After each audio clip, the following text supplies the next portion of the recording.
Bonjour, je suis Laurent Balesta, naturaliste sous-marin, plongeur et photographe. À l'origine de ce projet, donc de cette expédition ici en Afrique du Sud, il y a un poisson, le sélacanthe, appelé localement gombessa. Ce poisson, il est mythique, parce qu'on a longtemps cru qu'il avait disparu depuis 65 millions d'années, en même temps que les dinosaures. Sauf qu'en 1938, un de ces poissons est retrouvé dans un filet de pêcheurs en Afrique du Sud. Personne n'y croit d'ailleurs à l'époque, et ça déchaîne quand même les passions des chercheurs du monde entier, parce que ce poisson n'est pas n'importe quel poisson. C'est un animal qui porte en lui les traces du passage extraordinaire de la vie aquatique à la vie terrestre pour les vertébrés. Il a à l'intérieur de lui, dans ses nageoires, l'amorce des os, des pattes des animaux terrestres. Il a à l'intérieur de lui l'amorce de ce qui a dû donner un poumon à certains de ses parents, de ses lointains parents. Ce poisson, il est d'abord extrêmement rare. Extrêmement rare, il y a sans doute moins de sélacanthes dans les océans que de pandas sur Terre, par exemple.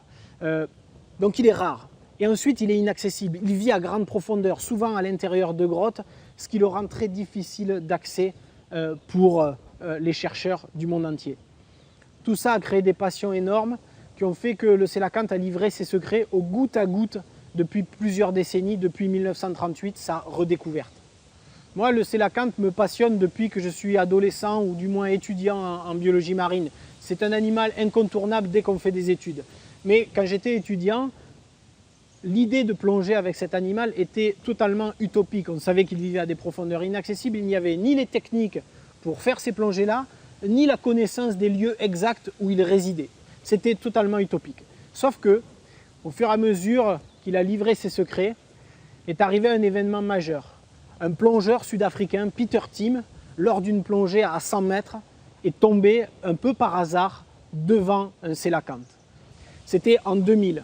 Et puis, quelques temps après, d'autres plongeurs ont essayé, tout de suite après la découverte de Peter Timm, de venir le filmer, le photographier.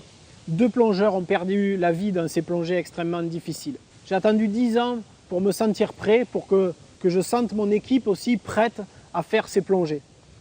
On est revenu en 2010 et on a eu l'immense privilège et une joie difficile à expliquer d'être les tout premiers à capturer des photographies d'un sélacanthe et d'un plongeur.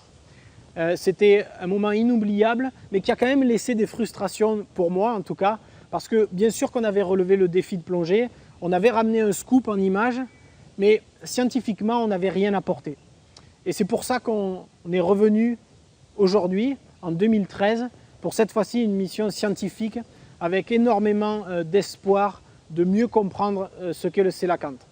Énormément de protocoles vont être mis en place pour mieux comprendre sa locomotion, pour mieux comprendre sa distribution, la taille de la population et d'une manière générale aider par sa meilleure connaissance à sa meilleure protection parce qu'encore une fois le sélacanthe reste un animal rarissime et donc largement menacé encore aujourd'hui, même si cet animal a traversé la nuit des temps. On espère contribuer à une meilleure connaissance de l'animal et on espère aussi ramener une très belle histoire de tout cela à travers un film qui passera sur Arte en fin d'année. Salut!